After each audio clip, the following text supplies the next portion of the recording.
Bonjour à tous, bienvenue dans ce nouveau podcast consacré cette fois au film Anatomie d'une chute. Alors j'ai mis le temps à aller le voir finalement puisqu'il est sorti déjà il y a un petit moment. À cela plusieurs raisons. La principale c'est qu'il y a eu un décalage de sortie avec le cinéma Pathé dans lequel je me rends habituellement. Mais bon, quoi qu'il en soit, j'étais extrêmement curieuse évidemment de le voir et j'ai déjà eu l'occasion de voir 500 fois la bande-annonce à peu près avant de vraiment voir le film. Et à chaque fois, c'était un petit moment de curiosité renouvelée. Et donc, j'avais vraiment hâte de regarder ce film. Et ça y est, c'est chose faite. Alors, pour vous le résumer rapidement, il s'agit d'un homme qui est retrouvé mort en bas de la fenêtre grande ouverte de son chalet. Donc, ça représente une très grosse chute potentielle. Et à cette chute, 3 possibilités. L'accident, sachant qu'il rénovait le chalet, le suicide et le meurtre commis par sa femme, avec qui les relations étaient pour le moins tendues. Alors rien que le scénario, rien que le titre, je ne sais pas pour vous, mais moi personnellement, ça me donne envie. Clairement, dès la bande-annonce, on se rendait compte que ce n'était pas n'importe quel film. Et notamment, là, on parle de cinéma français, j'ai toujours des petites réserves concernant ce dernier, car on a une tendance à se coltiner de plus en plus, je trouve, les comédies sympathiques et légères, mais sans grande profondeur. Et là, clairement, c'est pas du tout la direction choisie par la réalisatrice. Donc c'est bien, rien que pour ça il faut encourager ce genre d'initiative qui ici en l'occurrence a été récompensée par la Palme d'Or du Festival de Cannes, donc le grand cru de l'année 2023. Alors, on va pas faire plus de suspense, j'ai trouvé que c'était un excellent film. Pourquoi ? Parce que finalement, à la fin, on peut dire que toutes les pièces du puzzle s'emboîtent parfaitement. Alors, on va évacuer les critiques d'entrée de jeu car aucun film, après tout, n'est exempt de critiques potentielles. Alors, la première grosse critique qu'on pourrait faire à ce film, je pense, c'est oui, c'est lent. Alors, on a 2h30 pour un film d'action avec beaucoup d'effets spéciaux, beaucoup de changements de rythme, etc., de gros enjeux. Ça peut passer. Mais là, c'est vrai que c'est pas du tout le cas de notre film. Donc, c'est 2h30 où on prend notre temps, où il n'y a pas foncièrement d'action. On a 2 lieux essentiels, c'est le tribunal et la maison. La maison, en plus, dans un cadre isolé. On a peu d'acteurs, peu de personnages. On a un côté rétro également dans la manière de filmer, donc il ne faut pas compter sur la diversion des effets spéciaux pour nous tenir en haleine. Et à l'époque finalement où l'esthétique règne en maître, eh bien là on a une sorte de pied de nez à cette modernité puisque tout est dans le fond du film et délibérément en fait la forme transmet ça, donc c'est filmé pour être le plus authentique possible, le moins travaillé, le plus pur et direct possible. Et en dehors de ça on peut ajouter qu'il y a une certaine froideur. La froideur du temps évidemment, on se retrouve dans un chalet enneigé, isolé au fin fond de la campagne.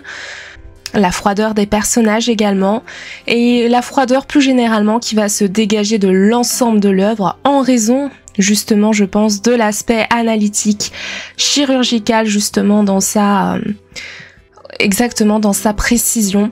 Et donc, on a finalement beaucoup d'émotions et il y a beaucoup de moments de tension, de très très fortes émotions dans ce film. Mais tout ça est assez dépassionné dans la manière dont c'est mis en scène. Et ça fait que, au final, les émotions ressenties sont souvent froides et oui, je pense dépassionnées. Voilà, maintenant que tout ça est dit, ça y est, on va pouvoir passer à l'avalanche de positifs. Alors, la principale qualité de ce film repose sur le fait que tout est pensé, tout est réfléchi. Il n'y a pas de fausses notes, sans mauvais jeu de mots justement, puisque si on prend la bande son, elle est constituée principalement par les notes discordantes au piano, jouées par l'enfant partiellement aveugle, et qui constitue, voilà, c'est vraiment la base de la bande son, d'ailleurs qu'on entend durant la bande annonce. Et avec le temps, ces notes sont de moins en moins discordantes. Et vraiment, c'est ce petit rythme-là, ce petit air-là qui colle parfaitement à l'identité du film. Alors oui, c'est un détail, mais c'est un détail qui nous prouve encore que la réalisatrice était inspirée et qu'elle avait vraiment une idée et une vision pour ce film. Elle voulait montrer une femme dans la tourmente, dans les moindres détails, dont les moindres détails de son intimité vont être analysés au microscope par le monde entier, semble-t-il, donc toutes les différentes sphères qui se mettent en marche, le tribunal, la presse, le public plus généralement, ses proches et en particulier son fils. Et là, effectivement, on voit à quel point ça peut être douloureux, toutes ces épreuves pour une personne. Dans la même veine, le casting est vraiment parfait. On voit la simplicité du jeu des acteurs qui paraît très très authentique. On a même parfois l'impression que c'est un reportage, un documentaire et pas un film. Donc on doit vraiment souligner la belle performance de l'actrice principale allemande, donc Sandra Hüller. Également du jeune qui interprète le fils Daniel. Il est aussi très très bien interprété ce rôle et ce sont des rôles difficiles. On a l'impression qu'ils sont toujours ces personnages sur le fil et il faut une certaine ambiguïté dans cette interprétation et là c'est vraiment très bien fait par les acteurs. Et pourquoi c'est si dur finalement de les interpréter et pourquoi le casting est aussi important ici, c'est parce qu'il y a eu un énorme travail de réaliser sur la psychologie des personnages. Ce ne sont vraiment pas, en l'occurrence, des personnages de papier. On a l'illusion de vraies personnes. Tout sonne juste, leurs problèmes résonnent comme parfaitement authentiques et on a l'impression à la fin du film de vraiment les connaître intimement.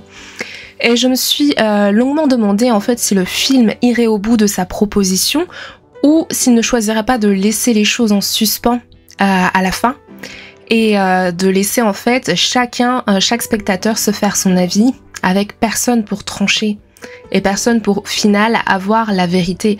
Mais là, la justice tranche et heureusement, je trouve que c'est la meilleure fin possible. Je craignais un peu une fin bateau et heureusement, ce n'est pas le cas. D'ailleurs, de façon intéressante, c'est le fils qui tranche en premier concernant la culpabilité ou non de sa mère et c'est seulement après que la justice, à travers la juge, va juger à son tour. Donc c'est ça qui est aussi intéressant, tout est vraiment réfléchi. Et donc ce film, c'est un thriller, mais tour à tour c'est aussi une enquête, évidemment, un drame familial, un procès, et tout est impeccablement mené de bout en bout. Donc du déchirement entre vraiment deux époux à la relation très toxique qui use de torture psychologique, aux plaidoiries enflammées et acides, on ressent vraiment toute la violence de chaque camp durant les passages de procès. Et en fait, vraiment, rien ne nous est épargné et tout est extraordinairement bien ficelé et monté en un produit final auquel, au final, il n'y a plus rien à retoucher. Et le titre même transmet vraiment ça, Anatomie d'une chute. C'est bien ça, puisque anatomie, il s'agit d'un corps sans vie qui va provoquer toute cette affaire. L'anatomie, j'ai recherché la définition dans le dictionnaire pour être la plus précise possible, et on peut définir ça comme l'étude de la structure et de la forme des êtres organisés, ainsi que des rapports entre leurs différents organes. Donc là, c'est exactement la proposition du film. Tout est décomposé, disséqué, analysé dans les moindres détails, et ça donne à l'ensemble une très grosse densité et une certaine puissance à l'œuvre. Non, ce film montre mieux en fait le réel que le réel, en fin de compte, et on comprend tout mieux, on voit tout mieux, mieux que si on le vivait directement, et c'est ça qui est assez magique, le petit tour de passe-passe de ce film, et qui nous rappelle la magie du cinéma et de sa puissance quand il s'agit de raconter des histoires. Donc voilà, l'idée c'est qu'avec ce film, il n'y a pas d'angle mort. Et donc franchement, félicitations à la réalisatrice Justine Triet pour nous avoir offert un grand et bon film français. Je suis vraiment curieuse d'avoir votre avis sur ce petit chef-d'œuvre tricolore. Et j'espère avoir certains de vos retours pour pouvoir partager et échanger avec vous à ce sujet. En attendant, moi je vous dis à très vite pour un prochain podcast consacré soit à un film, soit à une série. Et en attendant, prenez soin de vous.